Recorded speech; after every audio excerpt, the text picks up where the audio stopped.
artinya apa?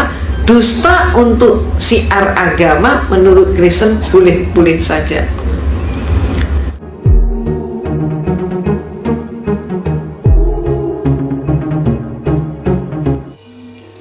Assalamualaikum warahmatullahi wabarakatuh. Terima kasih sahabat semua sudah bergabung di channel ini. Yang baru bergabung silahkan subscribe, tekan loncengnya untuk notifikasi supaya ketika saya mengupload video terbaru teman-teman semua mendapatkan informasinya. Ya teman-teman, kali ini kita akan mendengarkan ulasan penjelasan dari mantan biarawati Haja Irena Handono yang ilmunya sangat bermanfaat sekali, yaitu mengupas tentang cara orang non-muslim, strategi mereka untuk memurtadkan orang Islam. Langsung kita lihat videonya dan kita reaksi. Yang agak panjang video ini tapi penuh dengan ilmu. Kita simak sama-sama.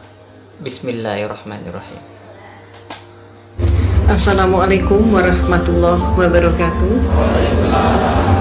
Ibu-ibu dan bapak-bapak yang dirahmati Allah, alhamdulillah di siang hari ini kita masih diberi kesempatan untuk berjumpa dalam keadaan sehat walafiat dan dalam keadaan menunaikan ibadah puasa.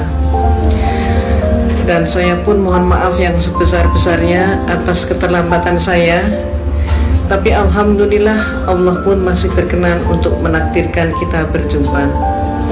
Karenanya mari kita ungkapkan puji dan syukur kita kehadapan Allah Subhanahu wa Ta'ala atas semua limpahan rahmat, hidayah serta nikmat-nikmatnya.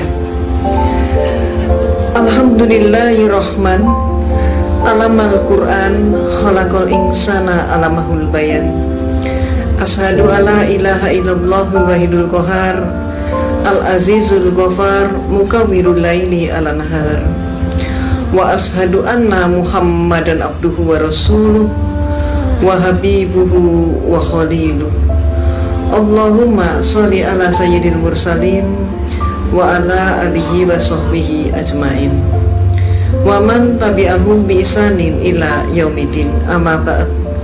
Qala Allah ta'ala fi kitabihil karim, a'udzu billahi minas syaitonir rajim.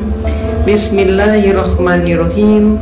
Kuntum khairu ummatin ukhrijat lin-nasi ta'muruna bil ma'rufi wa tanhauna 'anil munkari wa tu'minuna billah al-ayat. Wa qala Rasulullah sallallahu alaihi wasallam, kullu mauludin yuladu 'alal fitrah fa abawahu yuhawidanihi wa yunasiranihi wa yumajjisanihi. Ibu-ibu dan bapak-bapak yang dirahmati oleh Allah, saya yang berada di hadapan ibu dan bapak adalah sebagai salah satu contoh mantan kafir, dan disebut dengan istilah mantan kafir. Saya pun mengucapkan alhamdulillah, karena mantan kafir itu adalah orang yang mendapatkan hidayah Allah. Sangat berbeda kalau disebut mantan santri, mantan ustadz, ataupun mantan kiai. Naudzubillah, karena dia bukan mendapatkan hidayah Allah, tapi sebaliknya mendapatkan laknat Allah. Perbedaan antara saya dengan ibu bapak seluruhnya, saya lahir dari keluarga yang beragama Katolik, sedangkan ibu dan bapak begitu lahir yang didengar adalah suara adzan dan iqamat. Ibu bapak berusia 5-6 tahun sudah masuk dalam untuk mempelajari kitab suci Al-Quran, belajar ngaji. Sedangkan saya ketika umur 6 tahun saya dimasukkan Sunday School, sekolah minggu, yaitu kursus untuk mempelajari agama Kristen ataupun Katolik.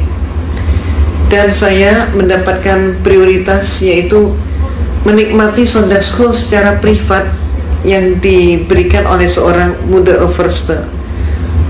Overste, yaitu pimpinan biara. Mengapa demikian? Antara lain dikarenakan ayah ibu saya adalah donatur terbesar gereja. Ketika kemudian saya remaja, saya masuk organisasi di gereja yang namanya Legio Maria. Legio dari kata legion, Maria maksudnya adalah Siti Maryam binti Imran, ibu daripada Nabi Isa alaihissalam. Visi misi organisasi itu adalah mencari domba tersesat. Siapa yang dimaksudkan domba tersesat? Yang dimaksudkan domba tersesat bukan kambing-kambing yang kita potong saat Idul Adha, tapi yang dimaksudkan domba tersesat adalah siapapun orangnya yang belum Kristen. Jadi seperti seluruh daripada kita yang hadir di masjid ini, itu juga disebut sebagai domba tersesat oleh mereka. Dan inilah yang diprogram untuk dikristenkan oleh mereka. 1 tahun berikutnya saya menjadi salah satu ketua terbesar dengan jumlah anggota terbesar di tanah air kita. Dan setelah itu saya masuk biara menjadi seorang biarawati atau suster. Ibu dan bapak, jujur-jujur saja saya tidak pernah bercita-cita menjadi seorang muslimah. Cita-cita saya menjadi seorang biarawati dan saat itu sudah tercapai. Namun pada saat justru saya sudah mencapai cita-cita saya, disinilah Allah menyelenggarakan kehidupan hambanya. Pada saat saya di biara, dari seluruh mereka yang masuk biara hanya ada 2 orang saja. Satu adalah diri saya yang diberi tugas khusus, yaitu untuk kuliah di biara dan sekaligus kuliah di Institut Filsafat Teologia yang disebut Seminari Agung, pendidikan akhir pastor. Di sanalah saya menekuni comparative religion, termasuk menekuni Islamologi. Tapi Islamologi yang saya terima di sana bukan untuk menyatakan Islam agama yang hak, tapi sebaliknya untuk menyatakan Islam agama yang jelek. Mereka menyatakan, kalau Anda ingin tahu tentang Islam, lihat saja umat Islam di Indonesia. Maka di Indonesia ini orang yang melarat agamanya apa? Islam. Yang bodoh agamanya apa? Islam. Yang kumuh di bantaran sungai agamanya apa? Islam. Yang kehilangan sandal sepatu hari Jumat siapa? Islam. Yang gak mau bersatu, bercerai-berai terus siapa? Islam. Yang jadi teroris siapa? Juga dikatakan Islam. Maka teman-teman saya sepakat dengan kesimpulan bahwa kalau begitu Islam agama yang jelek. Pada saat itulah saya katakan penyimpulan itu belum benar. Islam jangan hanya dilihat di Indonesia, coba kita lihat bagaimana di negara-negara yang lain. Saya kemukakan contoh, coba kita lihat bagaimana di Filipina. Di Filipina ternyata orang yang melarat dan bodoh agama mereka bukan Islam, tapi adalah Kristen dan Katolik. Meksiko adalah negara yang miskin, dan di sana yang jadi maling ayam, pencopet, pencuri, pemabuk, pemerkosa, penjudi dan lain sebagainya tidak ada satupun yang Islam. Semuanya adalah Katolik atau Kristen. Mesir keadaannya berbalik dengan tanah air kita.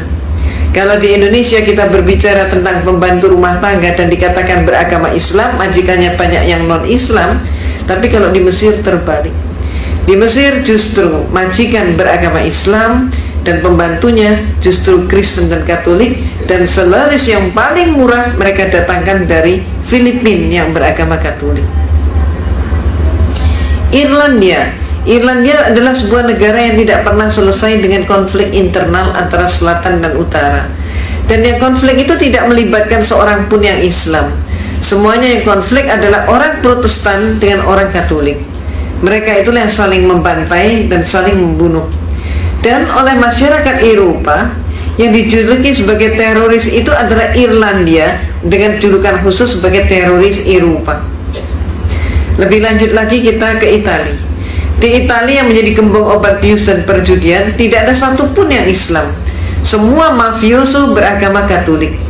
Maka saya katakan kepada dosen saya, pater, sebutannya pater atau pastor, saya katakan pater, tidak terbukti bahwa Islam jelek.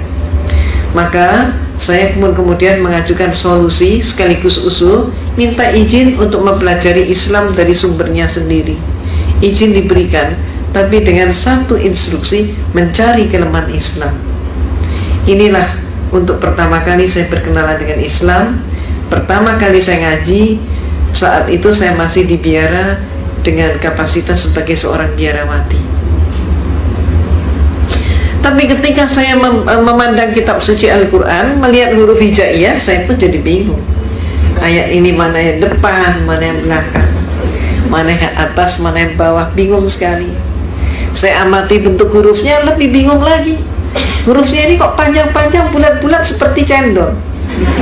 Saya nggak mampu. Maka akibatnya, karena keterbatasan waktu, saya putuskan saya harus ngaji dari terjemah. Ketika pertama kali saya memegang terjemah, apa yang terjadi? Keliru juga. Ayat Allah yang saya pelajari itu bukan dari depan ke belakang, tapi kebalik dari belakang ke depan. Dan akibatnya, yang pertama kali saya pelajari adalah surat Al-Ikhlas. Qul huwallahu ahad, Allahu samad, lam yalid wa lam yulad wa lam yakul lahu kufuwan ahad. Malamnya saya ngaji surat Al-Ikhlas, persis pagi harinya saya mendapatkan kuliah teologi di mana dosen saya menyatakan Tuhan itu satu tapi pribadinya tiga. Inilah penyelenggaraan Allah. Sehingga malam harinya ada kekuatan yang mendorong saya untuk kembali ngaji. Allahu ahad, ini yang benar menurut suara hati saya begitu. Maka hari-hari berikutnya saya dialogkan dengan dosen saya katakan, Pater, saya belum paham hakikat Tuhan. Maka kemudian dosen saya pun bertanya, bagaimana mungkin seorang biarawati tidak paham hakikat Tuhan? Kaget sekali dia. Maka dia pun maju ke papan tulis, menggambar sebuah segitiga sama sisi, AB sama dengan BC sama dengan CA. Saya ditanya, segitiga ini berapa? 1. Sisinya berapa? 3. Itulah Tuhan itu satu tapi pribadinya 3, kata dosen saya. Maka kemudian saya pun mengatakan, kalau demikian Pater, suatu saat nanti kalau dunia sudah semakin maju, ipteknya pun semakin berkembang, Tuhan itu kalau cuma 3 pribadi tidak akan mampu untuk mengurus dunia. Paling setidak-tidaknya harus mendapatkan penambahan menjadi 4 pribadi. Jawab dosen saya, tidak bisa. Saya jawab, bisa saja. Maka saya pun maju ke papan tulis, menggambar segi 4 sama sisi. Kalau dosen saya menyatakan Tuhan itu pribadinya 3 dengan menggambar segitiga, maka saya gambar segi 4 sama sisi, sah-sah saja kalau saya katakan Tuhan itu pribadinya 4. Apa kata dosen saya? Tidak boleh. Kalau tadi tidak bisa, sekarang menjadi tidak boleh. Maka kemudian saya tanya kenapa? Jawabnya, ini dogma. Dogma adalah hukum atau aturan yang dibuat oleh pemimpin gereja. Maka saya tanya, Pater, kalau saya belum paham dogma itu bagaimana? Dia mengatakan, Anda paham atau tidak, terima saja, telan saja, dan jangan dipertanyakan. Kalau Anda bertanya, kalau Anda ragu, hukumnya dosa. Walaupun saya sudah dijawab seperti itu, tapi malam hari ada keinginan yang demikian kuat untuk kembali mengkaji Al-Quran. Demikian terus-menerus terjadi, sehingga saya pun semakin ingin berdialog dengan dosen saya tentang masalah konsep Tuhan, tentang masalah tauhid, kalau kita menyebutnya demikian. Maka antara lain saya pernah bertanya, Pater, yang buat meja ini siapa? Saya pernah bertanya begitu. Maka kemudian dosen saya nampak dia menangkap ada sesuatu yang lain di balik pertanyaan saya. Dia tidak mau menjawab, bahkan saya disuruh menjawab sendiri. Dan saya pun menjawab. Saya katakan, Pater, kalau menurut saya yang membuat meja ini pasti tukang kayu. Lalu kenapa? Pasti tanya lagi dia. Saya jawab, kalau menurut saya meja ini walaupun dibuatnya setahun yang lalu, sampai 100 tahun kemudian meja ini tetap meja, tidak berubah menjadi tukang kayu, dan tidak ada satu pun meja yang mampu mengubah dirinya menjadi tukang kayu. Tukang kayu tidak boleh dipersamakan dengan meja. Maka dia pun bertanya, apa maksud Anda? Saya katakan, Pater, menurut pengamatan saya, Tuhan itu menciptakan alam semesta dan seluruh isinya termasuk manusia. Maka ada manusia yang dilahirkan setahun yang lalu, sampai 100 tahun kemudian ternyata dia tetap manusia. Bahkan sampai kiamat pun manusia tetap manusia. Tidak ada satu manusia pun yang mampu mengubah dirinya menjadi Tuhan, dan Tuhan tidak boleh dipersamakan dengan manusia. Malamnya saya ngaji lagi, dan hari-hari berikutnya saya dialog lagi, saya diskusi lagi. Saya pernah menyatakan juga, Pater, siapa yang melantik RB? Saya ditertawakan kali ini. Bagaimana mungkin seorang biarawati nggak ngerti siapa yang melantik RB? Maka saya jawab, sebetulnya saya mengerti. Maka kemudian dia baru terhenyak, dia kaget sekali. Apa sih maksud Anda? Dia tanya. Coba menurut Anda siapa? Coba silakan jawab. Bertubi-tubi saya digitukan. Dan kemudian saya katakan, Pater, kalau menurut saya yang melantik RW pasti eselon di atasnya, lurah ataupun kepala desa. Kalau sampai ada RW dilantik oleh RT, maka jelas pelantikan itu tidak sah. Demikian pula ada 100 orang kopral bermusyawarah untuk mengangkat salah satu teman mereka menjadi seorang jenderal. Yang melantik 99 orang kopral melantik seorang jenderal untuk menjadi, melantik seorang temannya kopral juga untuk menjadi seorang jenderal. Walaupun yang melantik 99 orang, tetap saja pelantikan itu tidak sah. Apa maksud Anda? Dia tanya. Maka saya katakan, Pater, menurut pengamatan saya, Tuhan itu menciptakan alam semesta dan seluruh isinya termasuk manusia. Manusia hakikatnya sebagai hamba Tuhan. Maka kalau ada manusia melantik sesamanya manusia menjadi Tuhan, jelas pelantikan itu tidak sah. Malamnya saya ngaji lagi, terus seperti itu. Dan kemudian saya diskusi lagi, sampai pada klimaksnya saya bertanya tentang sejarah gereja. Saya katakan, Pater, menurut semua literatur yang saya pelajari dan kuliah yang saya terima, Yesus yang oleh umat Islam disebut Nabi Isa alaihissalam, ternyata Yesus itu untuk pertama kalinya dilantik menjadi seorang Tuhan. Peristiwa itu baru terjadi pada tahun 325 Masehi. Jadi sebelum tahun 325 Masehi, Yesus belum jadi Tuhan. Yang melantik Yesus jadi Tuhan siapa? Yang melantik Yesus jadi Tuhan adalah seorang raja Romawi, yaitu Konstantin. Pelantikannya terjadi dalam rangka sebuah konsili. Konsili ini bahasa Latin Romawi, artinya adalah konferensi, atau istilah kita yang lain adalah muktamar. Terjadi di kota Nizea. Maka disebut konsili Nizea tahun 325 Masehi. Ini untuk pertama kalinya Yesus jadi Tuhan. Jadi sebelum itu dia belum jadi Tuhan. Sayangnya sejarah ini tidak dipahami oleh 98% umat Kristen, walaupun sejarah ini ada di dalam buku-buku mereka. Cuman dengan sengaja pemimpin-pemimpin gereja menutup sejarah tersebut agar supaya umatnya tetap tidak tahu.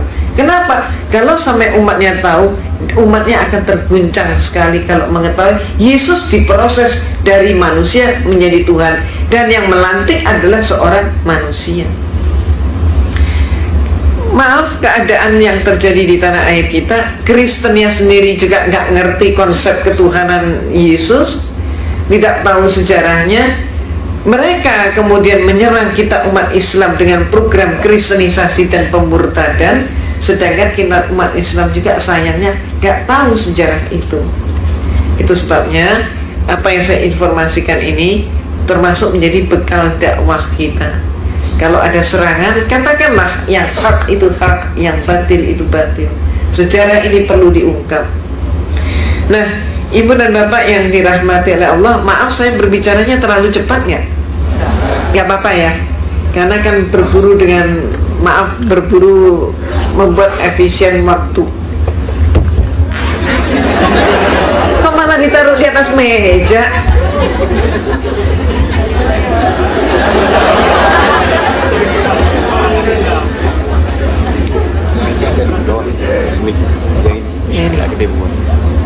Ini udah pas ya. Nah, Ibu dan Bapak yang dirahmati oleh Allah,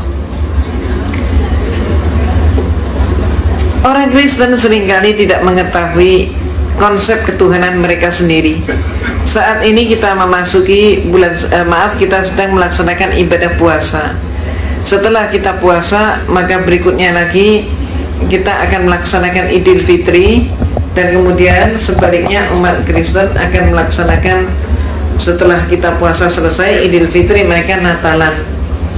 Nah, Natalan ini sekarang disebut oleh mereka, sudah mulai populer, mereka menyebut dengan istilah bukan Natal lagi, tapi istilahnya adalah Maulid Nabi Isa alaihissalam. Itu yang mereka lakukan. Bahkan ketika kita umat Islam melaksanakan Idul Fitri, nanti silakan Bapak dan Ibu rasakan sendiri. Gereja di seluruh Indonesia sekarang pun sudah memberikan instruksi kepada umatnya untuk mengucapkan selamat Idul Fitri kepada umat Islam. Jadi nanti Bapak dan Ibu jangan kaget kalau ada teman atau tetangga-tetangga yang berduyun-duyun mengucapkan selamat Idul Fitri. Itu sudah merupakan instruksi gereja. Kenapa gereja memberikan instruksi seperti itu? Seringkali gereja memakai metode menangkap ayam dengan umpan. Artinya kalau saya ingin menangkap ayam, saya tidak perlu mengejar ayam. Tidak efektif. Maka kalau saya ingin mendapatkan ayam, cara yang paling tepat adalah saya hanya cukup bermodal segenggam umpan yang tidak ada nilainya, dan saya cukup duduk menebar umpan. Setelah umpan saya tebar, maka justru ayam dari berbagai penjuru akan berdatangan. Mereka pun akan saling patok antara ayam memperebutkan umpan. Ketika si ayam sedang makan umpan, maka ayam itu saya tangkap, diam saja. Bahkan lehernya pun digorok, si ayam diam saja. Umat Islam saat ini diperlakukan seperti ayam itu. Umpannya apa? Umpannya adalah contoh sembako, pakaian bekas, obat-obatan, beasiswa. Dan yang sekarang marak dilakukan oleh gereja adalah hitanan massal gratis. Gereja menyelenggarakan hitanan massal gratis. Termasuk ini nanti Natal mereka mengganti dengan Maulid Nabi Isa alaihissalam. Mereka mendahului memberikan ucapan selamat Idul Fitri. Itu umpannya, ayamnya yang ingin mereka dapatkan adalah pengingkaran kita umat Islam dari akidah kita karena mengucapkan selamat Natal. Itu yang mereka kehendaki. Ibu dan Bapak yang dirahmati oleh Allah, sekaligus di sini saya menyatakan bahwa fatwa MUI tentang Natal, bahwa Natal itu haram untuk diikuti atau memberi ucapan selamat Natal, itu masih berlaku. Mengapa? Karena umat Islam ketika mengucapkan selamat Natal berarti dia mengucapkan selamat atas lahirnya Tuhan Yesus. Ini bertentangan dengan akidah kita. Kemudian ada dari kelompok Islam jaringan liberal yang mengatakan semua agama sama. Dia mengatakan kami tidak memperingati Yesus sebagai Tuhan, tapi memperingati lahirnya Nabi Isa alaihissalam. Nah, terhadap pendapat yang kedua ini, mereka pendapat kedua ini juga terjerumus. Kenapa? Karena Yesus atau Nabi Isa alaihissalam bagi kita, beliau tidak dilahirkan tanggal 25 Desember. Dan yang lahir pada tanggal 25 Desember adalah justru Dewa Matahari. Jadi siapa yang memperingati Natal berarti juga memperingati lahirnya Dewa Matahari. Ini pun merupakan perbuatan syirik. Ibu dan Bapak yang dirahmati oleh Allah, itulah sebabnya saya bawakan contoh buku yang saya tulis. Buku ini judulnya adalah Perayaan Natal 25 Desember Antara Dogma dan Toleransi. Buku ini mengupas habis Natal itu apa, sejarahnya apa, kemudian kenapa pakai pohon cemara. Padahal seluruh Palestina, Bapak dan Ibu tahu nggak ada pohon cemara yang hidup di sana. Dan Yesus lahirnya di mana? Di Palestina, di Bethlehem. Bethlehem nggak ada pohon cemara sampai hari ini. Dan lalu kenapa pakai pohon cemara? Ada alasan apa? Ini adalah masalah kepentingan politik Romawi untuk menjajah Jerman saat itu. Kemudian kenapa Yesus dikatakan lahir 25 Desember? Padahal Bible tidak berbicara begitu. Baru mulai abad ke-5 mereka merayakan Natal. Mengapa? Kembali lagi alasan politik. Saat itu rakyat Romawi tidak mau masuk dalam agama Katolik, sedangkan kaisarnya sudah masuk Katolik. Maka kenapa dicari sebabnya? Orang Romawi kenapa tidak mau masuk agama Katolik? Karena mereka takut kehilangan pesta pora yang sudah menjadi pesta rakyat tiap tanggal 25 Desember dalam rangka memperingati kelahiran Dewa Matahari. Pesta itu demikian meriah. laki perempuan, tua muda besar kecil keluar dari rumah, bawa makanan, bawa minuman, bawa alat musik. Mereka nari, nyanyi sampai mabuk, sampai teler sepanjang malam sampai pagi. Ketika kemudian mereka disuruh pindah agama, diinstruksikan oleh kaisarnya begitu, mereka nggak mau, takut kalau pesta itu hilang. Disinilah pinternya gereja dan pinternya kaisar. Kemudian diumumkan oleh Konstantin, kamu semua nggak perlu khawatir, pesta 25 Desember akan tetap berlangsung, karena Yesus itu lahirnya pada tanggal 25 Desember.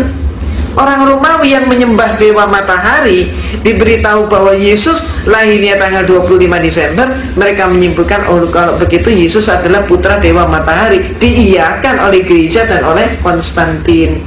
Maka sejak saat itulah semua atribut dewa matahari disebut sebagai atribut Yesus. Itu sebabnya maka salib itu di tengahnya orangnya selalu memakai lingkaran. Ini simbol apa? Matahari. Demikian pula kemudian orang-orang patung-patung pada bagian kepala juga pakai lingkaran. Ini simbol apa? Simbol matahari. Nah, sekarang terjadi yang sebaliknya. Pada periode yang lalu, gereja gencar sekali mengajak umat Islam untuk mengadakan dialog, diskusi, ataupun juga dengan seminar. Topiknya berkisar masalah mencari persamaan tauhid Islam dan Kristen, atau dengan tema yang mirip, yaitu kembali pada milah Nabi Ibrahim alaihissalam bahwa semua agama sama. Mereka menanamkan pengaruhnya kepada tokoh-tokoh kita bahwa semua agama sama. Akibatnya apa? Akibatnya ada tokoh-tokoh yang terpengaruh sampai di Indonesia lahirlah yang disebut jaringan Islam liberal dengan konsep semua agama sama. Nah, ketika umat Islam sudah mengikuti konsep tersebut sebagian ini, maka orang Kristen mereka tidak berhenti di situ, mereka sekarang maju lagi. Jadi sekarang Kristen itu gereja seluruhnya bahkan di dunia menyatakan tidak sama antara Islam dan Kristen. Lebih lanjut mereka mengurai tidak sama antara Allahnya Islam dan Tuhannya Kristen. Dan mereka mengatakan Allahnya Islam itu adalah Allah yang tidak bisa dipegang dan tidak bisa dipercaya. Tuhannya Kristen adalah Tuhan cinta kasih. Allah itu siapa? Kata mereka dari berdasarkan antara lain buku yang ditulis oleh seorang direktur Institut Teologia di Amerika, namanya adalah Robert Morey. Bukunya ini Islamic Invasion. Buku ini lebih kejam daripada buku The Satanic Verses yang ditulis oleh Salman Rushdie. Ini lebih kejam, lebih kasar.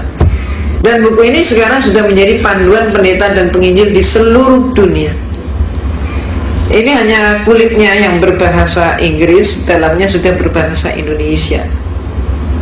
Dan buku ini sekarang diproduksi massal secara besar-besaran.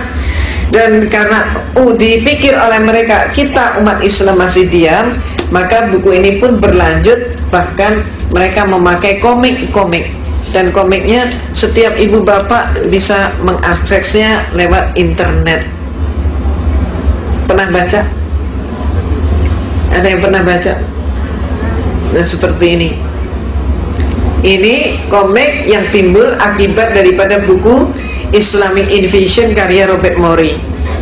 Dan yang paling menyakitkan di sini adalah suatu gambar di mana ada orang berpenampilan pakaian Arab, laki-laki sedang sujud menyembah dikelilingi oleh api. Siapa yang dimaksudkan dengan laki-laki yang sujud menyembah dikelilingi api? Yang dimaksudkan menurut ini komik ini adalah Rasulullah SAW menyembah kepada kata mereka Tuhan Yesus. Maka dikatakan Yesus Kristus akan menghakimi setiap orang, dan pada hari itu juga Muhammad akan sujud menyembah dan berkata Yesus Kristuslah Tuhan.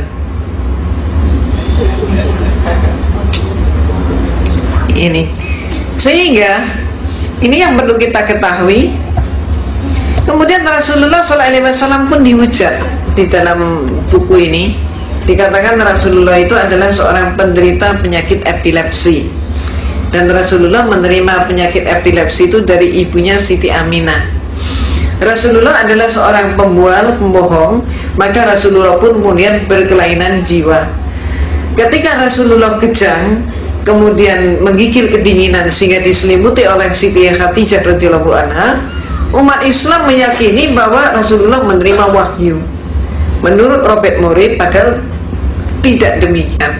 Yang benar, kata Robert Morey, penyakit epilepsinya Muhammad sedang kambuh, dia katakan begitu. Dikatakan lagi Rasulullah dihujat sebagai seorang perampok dan memberikan pengajaran pada umatnya merampok dan menjara. Dan lebih lanjut dikatakan Rasulullah itu mempunyai kelainan seksual. Itu sebabnya Rasulullah itu kawin cerai, istrinya banyak, disebabkan karena kelainan tersebut.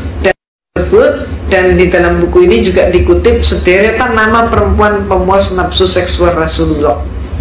Dan lebih lanjut lagi dikatakan Rasulullah itu memperkosa gadis di bawah umur. Lebih lanjut lagi dikatakan agama Islam adalah agama biadab dan agama yang barbar, dan umat Islam adalah umat biadab dan barbar. Ini adalah isi buku daripada Islamic Invasion karya Robert Morey.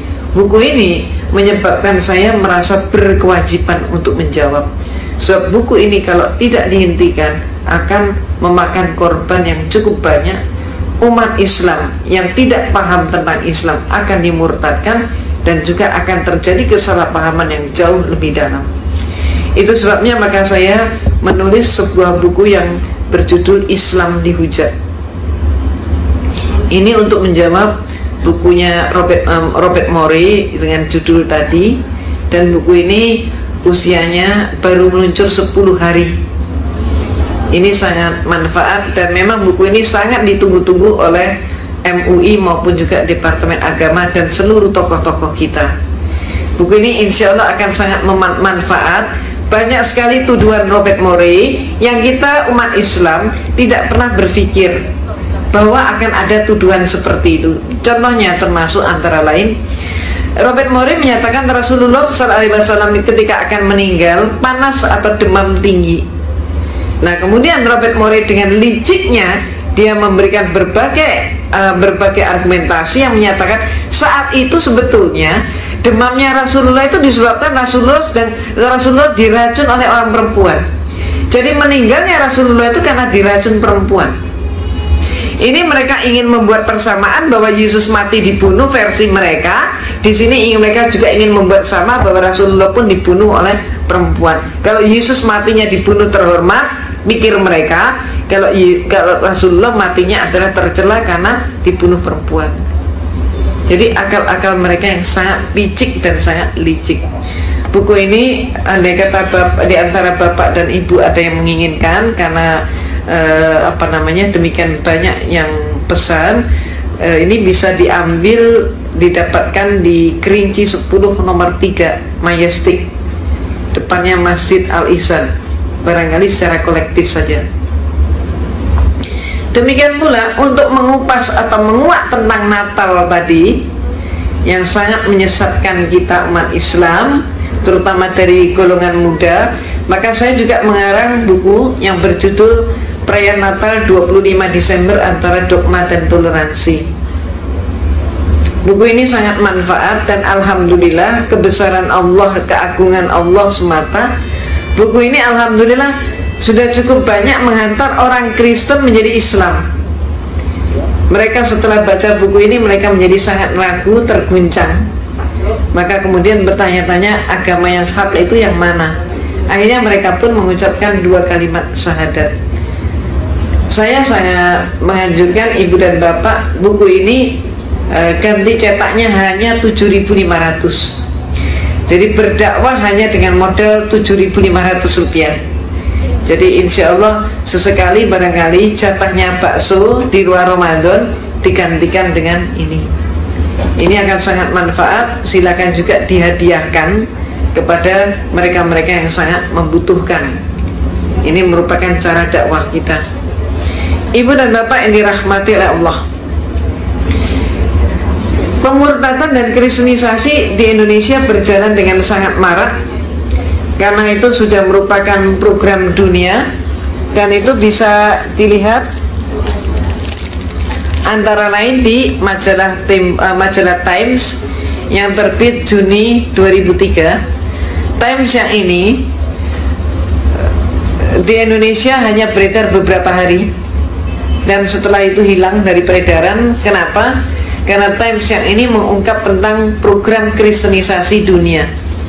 Dan kemudian diterjemahkan beberapa artikel di sini oleh Harian Republika, termasuk diantaranya menguak bahwa George W. Bush dan Tony Blair adalah dari kelompok Kristen yang radikal, yaitu dari sekte evangelis, sekte yang sangat benci dengan Islam.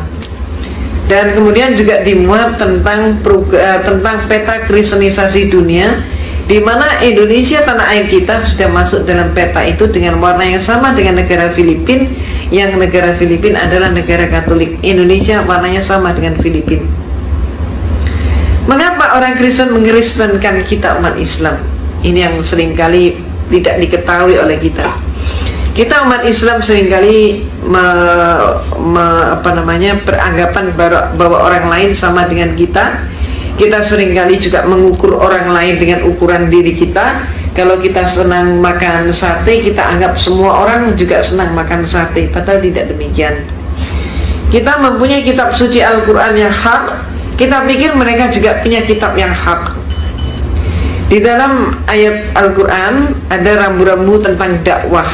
Antara lain yang senantiasa kita pakai rambu-rambunya, la ikraha fiddin, tidak ada paksaan dalam beragama Islam. Itu rambu-rambu dakwah kita. Kita pikir agama yang lain juga punya ayat seperti ini.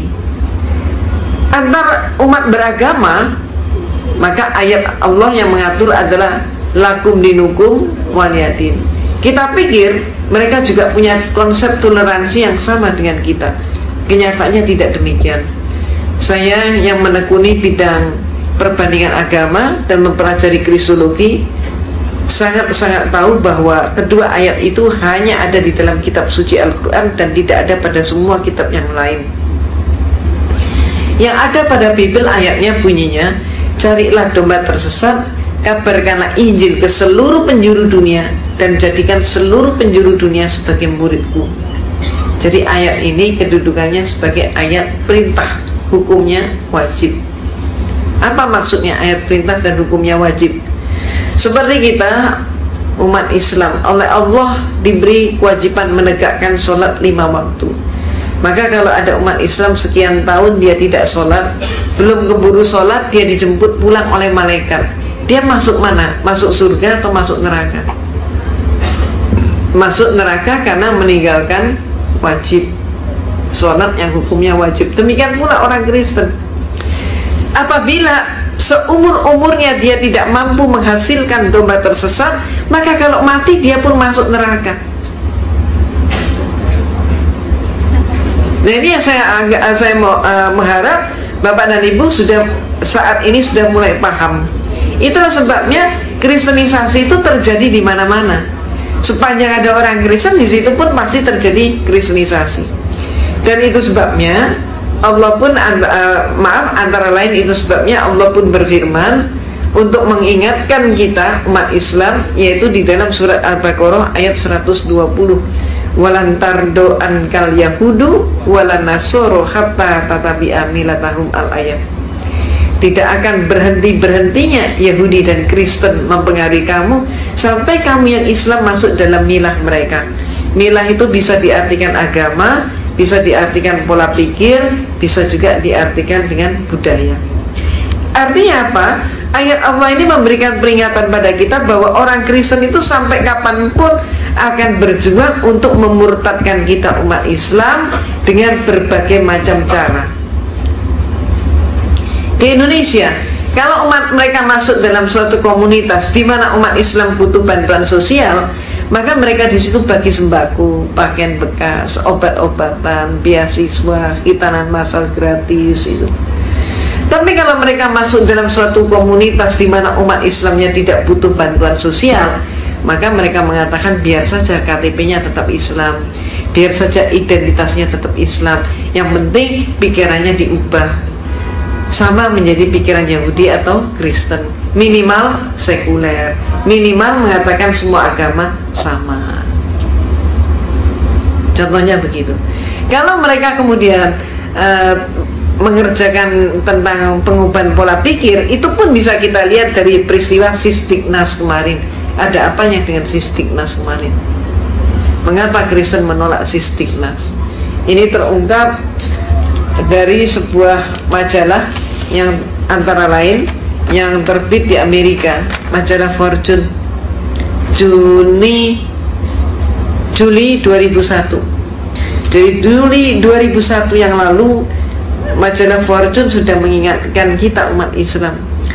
Cover depan majalah itu adalah James, titelnya James Most Dangerous Man to Muslim. Apa bahayanya? Menurut Fortune, telah mendeklarasikan diri menjadi seorang penginjil. Tugasnya menginjili bangsa Indonesia yang mayoritas Islam. Caranya mendirikan 1000 buah sekolah, yang mana sekolah-sekolah itu rencananya digratiskan. Nah, kalau ada sekolah gratis, pemerintah juga sudah menghentikan subsidi pendidikan, sekolah jadi mahal, yang masuk berebut ke situ siapa? Umat Islam. Dibeli pelajaran apa? Agama Kristen. Inilah kristenisasi melalui pendidikan. Itu sebabnya kemarin mereka menolak mati-matian Sistignas. Dalam posisi seperti itu, ada hal lain yang bisa kita tarik hikmahnya. Perjuangan Yahudi dan Kristen adalah dengan mengubah pola pikir seseorang, termasuk siapapun dia, termasuk tokoh kita, diperjuangkan sehingga ikut pola pikirnya, ikut Yahudi dan Kristen.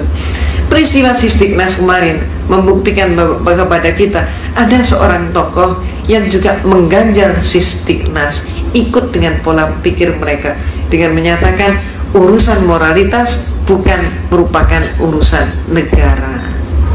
Akibatnya apa? Pendidikan agama pun sekarang 1 minggu hanya 2 jam saja. Ibu dan bapak yang dirahmati oleh Allah, budaya bisa kita lihat contohnya. Tapi mohon maaf, sebelum saya menyampaikan lebih lanjut, saya ada yang lupa, tolong saya diingatkan. Mau kan ngingetin saya, Pak?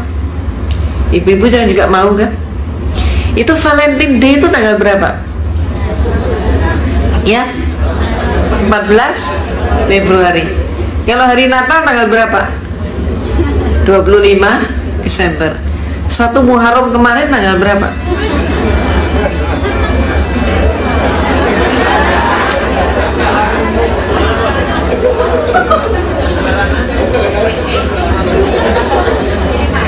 Maaf, saya nggak tanya beneran tadi, itu hanya tanya-tanyaan. Maksud saya apa sih? Mengajak kita semuanya, termasuk diri saya, ayolah kita bercermin diri. Kita ini lebih kenal budaya mereka daripada budaya kita sendiri. Jujur-jujur aja deh. Di antara bapak ibu yang hadir, tolong saya tanya jujur, adakah yang tidak membuat program untuk akhir tahun nanti?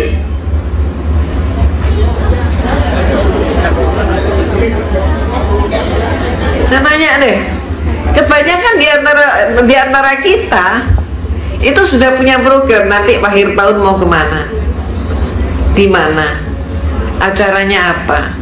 Itulah kita. Tapi coba kita introspeksi semua, termasuk diri saya. Ketika malam 1 Muharram kita berbuat apa? Gak buat apa-apa. Persis 1 Muharram pun kalau kalender nggak ada, kita juga lupa. Itulah, maaf, kondisi kita. Dan kondisi ini sudah diketahui oleh orang Kristen.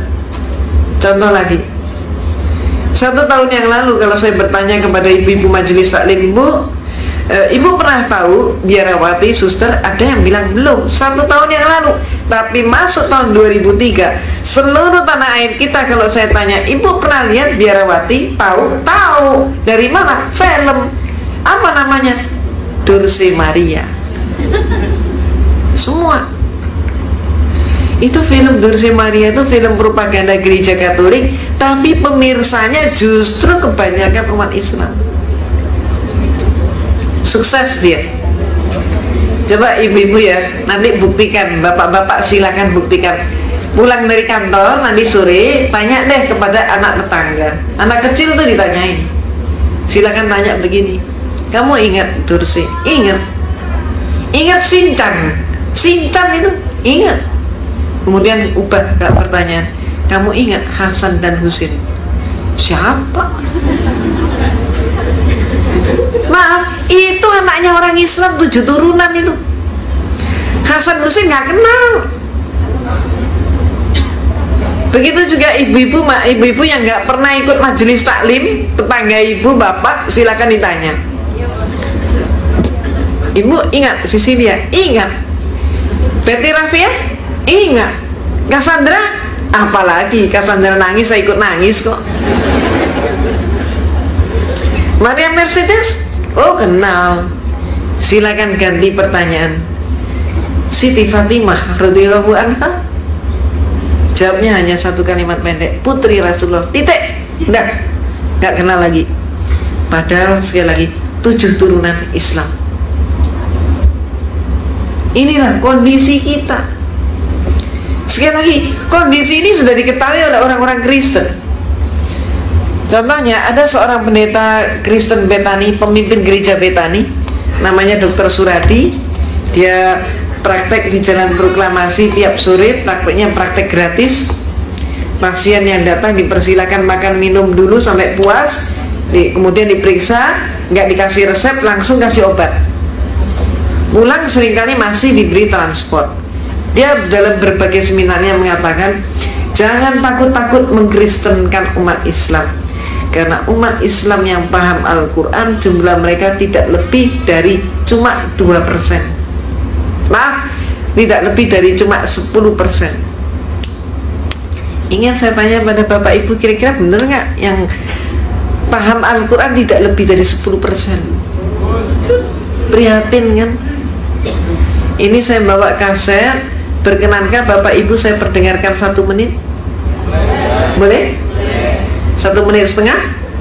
Oh, boleh. Baik. Kaset ini, jangan nantang maghrib dong. Kaset ini, mari kita tebak. Dalam kehidupan kita ada 3 buah macam bacaan.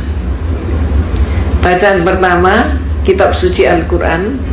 Bacaan kedua, puji-pujian. Bacaan ketiga, bacaan yang lain. Dari Ahmad sudah pernah dengar belum? Yang dengar, sekarang kita saksikan mereka yang belum tahu jawabnya apa. Kita saksikan bersama. Nah, mari kita tebak, ini bacaan apa? Al-Quran kah?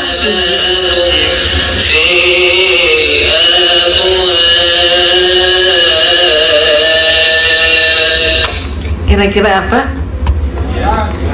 Pujian atau Al-Quran?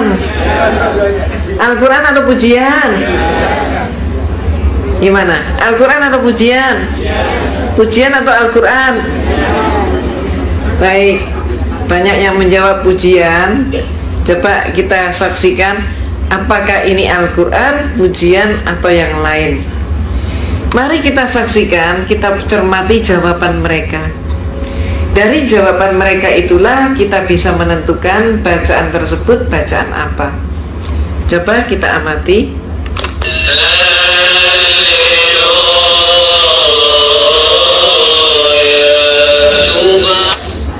Apa jawabnya? Haleluya. Coba sekali lagi.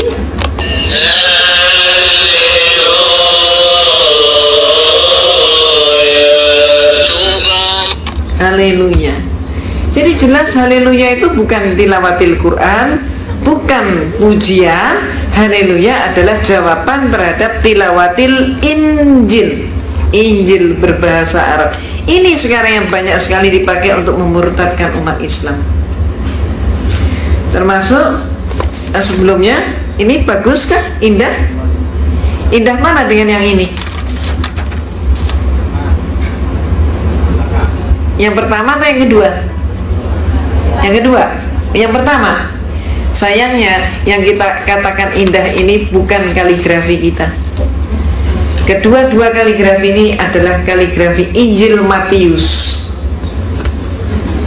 Dan sekarang sudah banyak sekali di sablon dalam kaos dan dijual dengan harga yang sangat murah. dan yang berebut adalah umat Islam.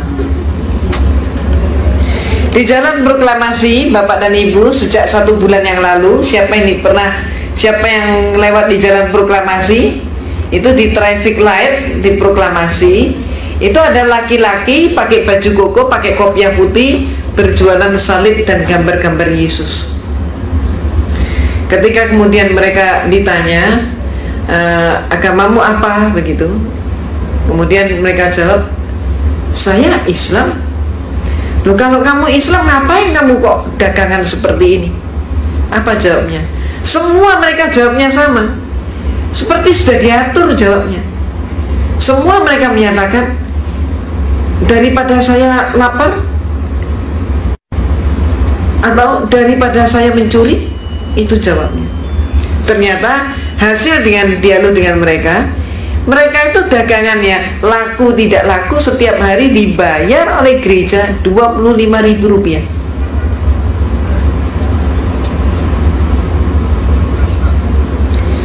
Kemudian silakan Bapak Ibu cermati, didengarkan anak-anak ngamen di bus itu lagunya lagu apa? Banyak yang sudah pakai lagu gereja. Dan anak-anak jalanan yang ada di kota-kota besar tanah air kita, Jakarta, Bandung, Semarang, Surabaya, jangan disangka mereka itu masih Islam. Kebalik, justru anak-anak jalanan itu 75% Kristen. Jakarta Utara, siapa di antara Bapak dan Ibu yang domisilinya di Jakarta Utara? Ada. Itu di Priok. Di Priok itu gereja gencar sekali. Setiap malam gereja di Priok itu membawa masuk gelandangan ke gereja, sampai timbul calo gelandangan. Satu orang gelandangan yang berhasil dibawa masuk ke gereja, maka pendeta memberikan upah kepada calo itu Rp30.000. Itu yang mereka lakukan. Demikian gencarnya kristenisasi dilakukan. Banyak mengapa alasannya tadi sudah saya katakan, mereka meyakini itu perintah agama. Tapi seringkali perintah agama pun dipolitisir, ada muatan politik, termasuk yang terjadi di tanah air kita. Ada program yang namanya Yeriko untuk mengkristenkan seluruh Jawa. Maka ada orang Betawi, orang Banten, orang Sunda, orang Madura pun sudah banyak yang Kristen. Ada program yang namanya Andalas. Maka orang Minang, orang Padang juga banyak yang Kristen. Terus kemudian program mereka mengatakan 2004 nanti Indonesia Islamnya hanya boleh bersisa 50%. Jadi kalau tahun 90 kita itu 90%, kemudian menurun menjadi 75%, maka tahun depan kita ditarget hanya sisa 50%. Untuk itu mereka melakukan cara apapun yang diperbolehkan, segala cara diperbolehkan oleh Bible.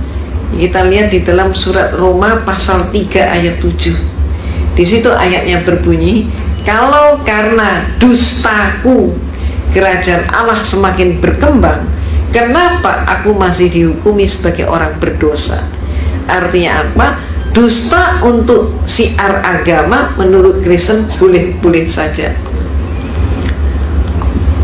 Termasuk bukti kita bisa membuktikan, tahun yang lalu ada seorang penginjil namanya Ade Manuhutu. Dia tertangkap membawa 1 koper dolar palsu. Mengapa seorang pendeta menguasai dolar palsu 1 koper? Untuk apa dia? Itulah jawabannya, Roma pasal 3 ayat 7. Lebih lanjut lagi, mereka mempunyai program yang namanya Yosef 2004. Program itu mengatakan nanti pemilu 2004 Presiden RI harus Kristen.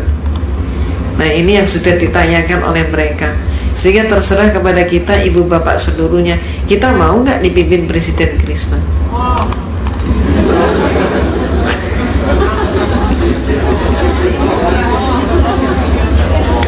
Permasalahannya kalau nggak mau, kita sudah berbuat apa? Karena 2004 itu kan tinggal besok. Kita sudah berbuat apa? Peringatan Allah di dalam surat Ar-Ra'd, innallaha la yughayyiru ma biqaumin hatta yughayyiru ma bi anfusihim. Tidak akan berubah nasib suatu kaum kalau kaum itu tidak berjuang untuk mengubahnya. Nah, kita sudah berbuat apa? Kalau sampai hal itu terjadi, yang paling menderita adalah anak cucu kita. 2004 nanti, Kristen belum mampu menampilkan figur seorang Kristen sebagai calon presiden. Maka dia, sebagaimana peringatan Allah di dalam surat Al-Baqarah ayat 120 tadi, mereka akan menampilkan orang yang beridentitas Islam tapi pikirannya sudah mengikuti pikiran Kristen dan Yahudi. Itu nanti akan disupport oleh mereka, bahkan Amerika pun akan mensupport No Limit.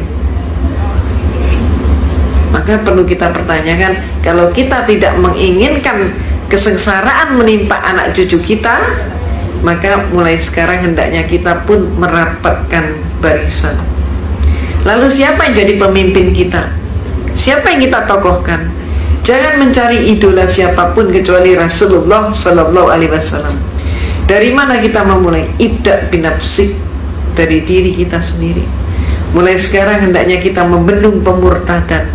Caranya, kita saat ini mari mempelajari visi, misi, dan strategi mereka sehingga bisa membendung pemurtadan dan kristenisasi. Perlu Bapak Ibu ketahui, gereja di seluruh Indonesia gencar sekali mempelajari Islamologi.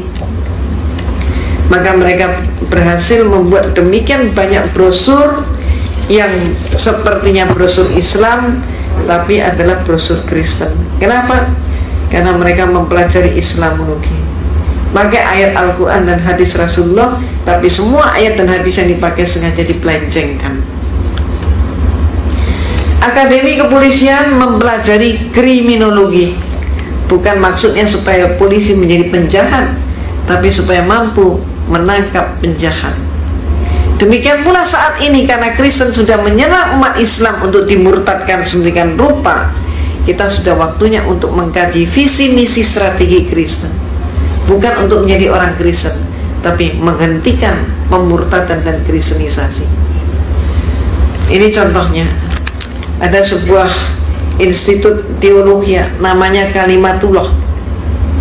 Ini dosennya pakai kopiah, pakai jilbab. Apa mata kuliahnya? Antara lain kurikulumnya yang disajikan adalah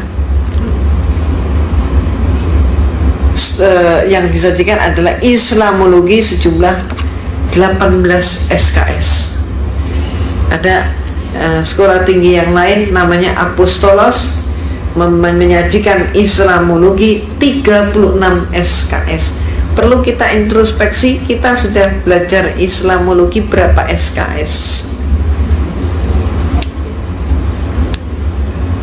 Itu contohnya. Strategi kedua, mari kita rapatkan barisan dan kita sepakati, kita tengok kiri kanan kita. Jangan sampai kiri kanan kita ada orang lapar, ada orang telanjang, ada orang yang nggak mampu sekolah, atau ada orang sakit. Kalau 4 unsur itu masih ada, Kristen masuk. Itu sebabnya mari kita tanggulangi, mari kita tingkatkan kepekaan kita sebagaimana pesan bulan suci Ramadan. Insya Allah demikian dahulu Ibu dan Bapak yang dapat saya berikan pada kesempatan siang hari ini. Maaf tidak sampai tuntas, dan sekali lagi juga maaf atas keterlambatan saya, tapi setidak-tidaknya marilah kita menjadi waspada dan marilah kita mengamankan anak cucu dan turunan kita. Insya Allah demikian dahulu. Billahi taufik wal hidayah. Wassalamualaikum warahmatullahi wabarakatuh. Subhanallah. Penjelasan dari Haja Irene Handono sangat gamblang sekali. Semoga ini semua menjadi pelajaran kita, ilmu baru buat kita. Kita bisa sadar selalu melihat kondisi kanan kiri kita, tetangga kanan kiri kita, depan belakang, untuk mengantisipasi adanya kristenisasi, pemurtadan kepada saudara-saudara kita. Semoga bermanfaat ini semua. Terima kasih sahabat semua yang masih stay channel ini. Yang baru stay, silakan subscribe tekan loncengnya untuk notifikasi supaya ketika saya mengupload video terbaru teman-teman semua mendapatkan informasinya insya Allah. Akhir kalam, assalamualaikum warahmatullahi wabarakatuh.